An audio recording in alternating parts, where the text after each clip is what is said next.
નમસ્કાર મિત્રો, આપ સૌનું સ્વાગત છે।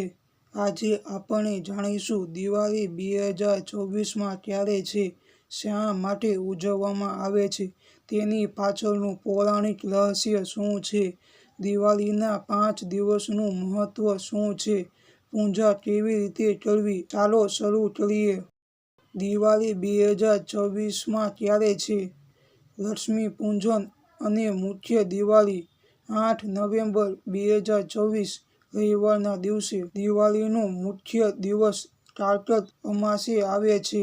આ દિવસે માતા લક્ષ્મી અને ભગવાન ગણેશની વિશેષ પૂજા કરવામાં આવે છે। દિવાળીના 5 દિવસ 1 ધનતેરસ, આ દિવસે ભગવાન ધન્વંતરીની પૂજા થાય છે। સોનું, ચાંદી, વાંસળ અથવા શુભ વસ્તુઓ ખરીદવી શુભ માનવામાં આવે છે। 2 કાળી ચૌદશ, આ દિવસે વહેલી સવારે સ્નાન કરવામાં આવે છે અને નકારાત્મક શક્તિઓથી રક્ષણ માટે પ્રાર્થના કરવામાં આવે છે। 3 દિવાળી લક્ષ્મી પૂજન, આ સૌથી મહત્વનો દિવસ છે। ઘરમાં દીવો પ્રગટાવવામાં આવે છે અને માતા લક્ષ્મી તથા ભગવાન ગણેશની પૂજા કરવામાં આવે છે। 4 બેસતું વર્ષ, ગુજરાતમાં દિવાળી પછીનું નવું વર્ષ ખૂબ જ આનંદથી ઉજવવામાં આવે છે।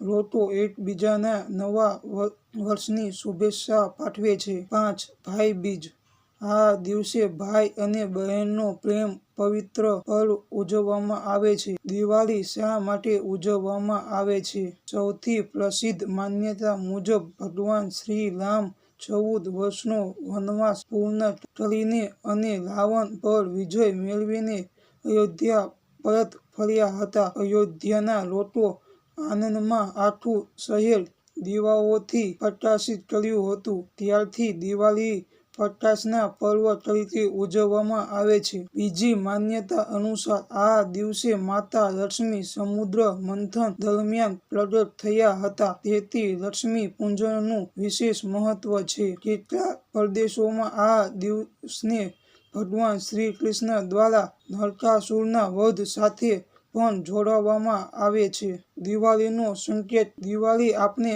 શું શીખવે છે? અંધકાર પર પ્રકાશનો વિજય, અસત્ય પર સત્યનો વિજય, અધર્મ પર ધર્મનો વિજય, અજ્ઞાન પર જ્ઞાનનો વિજય। દિવાળીના દિવસે શું કરવું? સવારે વહેલા ઉઠીને નહાવું, ઘરની સારી રીતે સાફ કરવો, મુખ્ય દરવાજા પર રંગોળી બનાવવી, સાંજે ઘી અથવા તેલના દીવા પ્રગટાવવા, ભગવાન ગણેશ અને માતા લક્ષ્મીની વિધિપૂર્વક પૂજા કરવી, પરિવાર સાથે પ્રસાદ અને મીઠાઈ વહેંચવી, ગરીબ અને જરૂરિયાતમંદ લોકોને દાન કરવું। શું ન કરવું? ઘરમાં ઝઘડો ન કરવો, વડીલોનું અપમાન ન કરવું, ખોટું બોલવું અથવા છેતરપિંડી ન કરવી, પૂજાના સમયે ક્રોધ ન કરવો, જોખમી રીતે ફટાકડા ન ફોડો।